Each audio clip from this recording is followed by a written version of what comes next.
Hace 3 años, una tocaya mía venezolana me preguntó en Argentina qué podía hacer para no sentirse culpable por haber dejado a su país. Y le dije que no, yo no podía responderle a nadie en qué momento era correcto abandonar Venezuela. Cada quien tiene su límite. Hay personas que el límite les llega cuando ya no encuentran medicinas para su abuela. Hay otros que todavía aguantan más meses para soportar largas colas y no tener nada que comer. Hay otras personas que aguantan incluso hasta ver si la oposición va a dejar de ofrecer socialismo. Cada quien tiene su propio límite.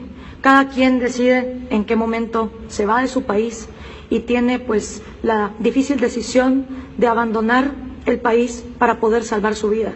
Yo misma vengo de gente que tuvo la honestidad intelectual de darse cuenta que no iban a poder hacer nada por salvar su país.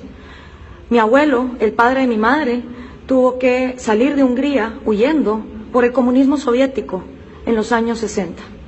Si él no hubiera tenido la honestidad intelectual de darse cuenta que no iba a poder salvar su país, se hubiera quedado a ser una víctima más. Lo mismo los padres de mi papá, que son todos cubanos, y que se dieron cuenta que no iba a haber manera de sacar a los Castro, y en 1960 migraron para Guatemala. Llega un momento donde uno tiene que tomar la decisión entre salvar su país o salvar su propia vida. Y como siempre me dijeron mis abuelos, los regímenes comunistas te pueden quitar tu trabajo, tu casa, tus oportunidades, tu dinero y todas las propiedades. Pero todo eso se puede hacer en otro lado. Uno puede venir y reconstruir su vida. Porque lo único que los regímenes comunistas y socialistas no nos pueden quitar es nuestra riqueza mental. Por eso es tan importante invertir en tu mente, porque es tu mente el único vehículo con el que cuentas para solucionar los problemas. Y cuando se trata de irse de una dictadura, va a ser tu mente tu recurso más importante para poder volver a rehacer tu vida. Muchas veces se los anunciamos. Yo he sido una de las personas que más les ha dicho el peligro de tener una oposición que no tiene los pantalones para defender la libertad de mercado y la propiedad privada y que creen que los venezolanos son tan tontos y tan débiles que lo que están buscando es que alguien les ofrezca más socialismo.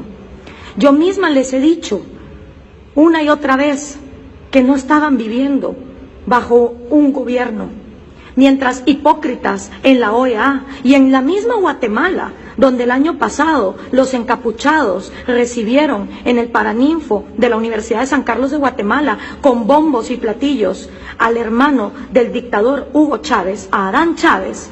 Vemos como en toda la región latinoamericana, ahora sí todo el mundo se da golpes de pecho porque la Asamblea Nacional fue disuelta por Nicolás Maduro. Pero ¿dónde estaba toda esa gente cuando habíamos un montón gritando, ahí viene el lobo, ahí viene el lobo, y seguían aplaudiendo y poniendo a Venezuela en el estandarte?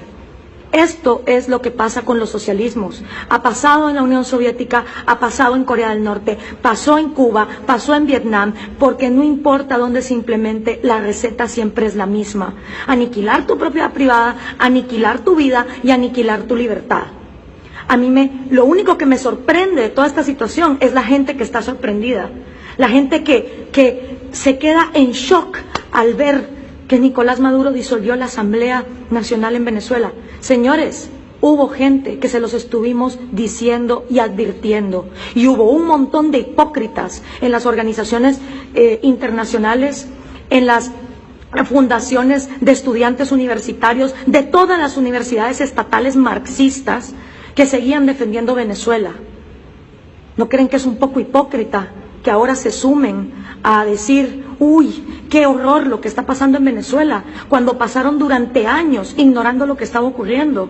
E incluso decían que, como era un régimen democráticamente electo, entonces los venezolanos se tenían que aguantar cualquier atropello.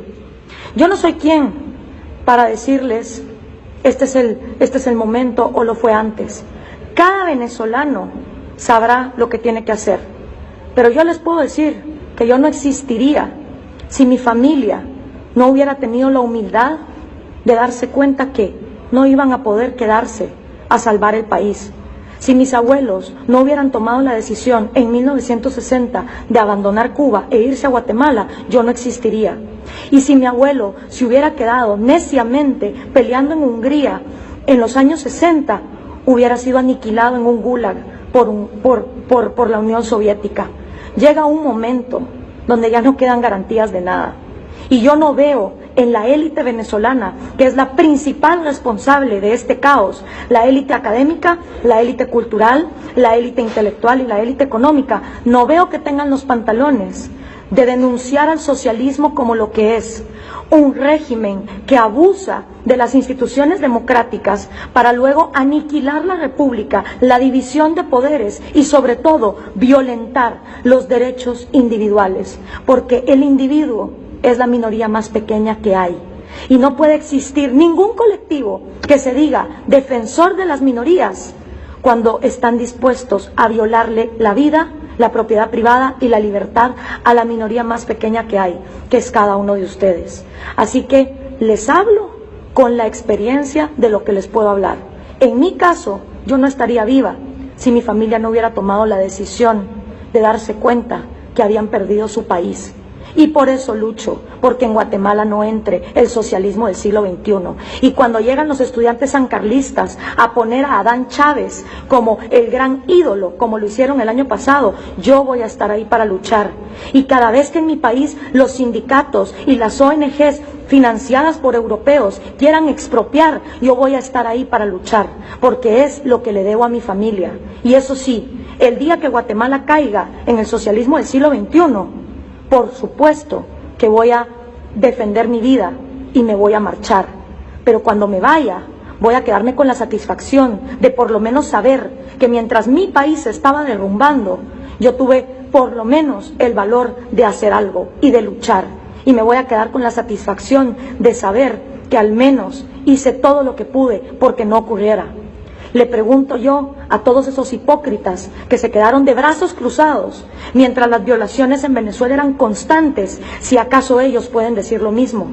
Y a todas las élites venezolanas cobardes que lo único que hacen es hablar de más socialismo porque no tienen los pantalones de defender la propiedad privada y el libre mercado. Así que, queridos venezolanos, cada quien tendrá su límite.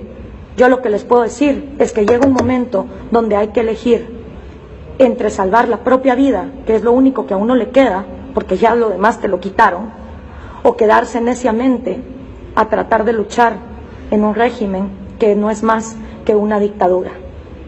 Ha habido mucha gente que se los hemos venido diciendo desde hace bastante tiempo. Así que yo no sé qué les sorprende. Y a todos los hipócritas que estuvieron años aplaudiendo desde las universidades marxistas estatales, desde las oligarquías empresariales corruptas, porque acordemos que un empresario es el que tiene los pantalones para competir en un mundo globalizado. Un empresario, en cambio, es el mismo que financia estos regímenes.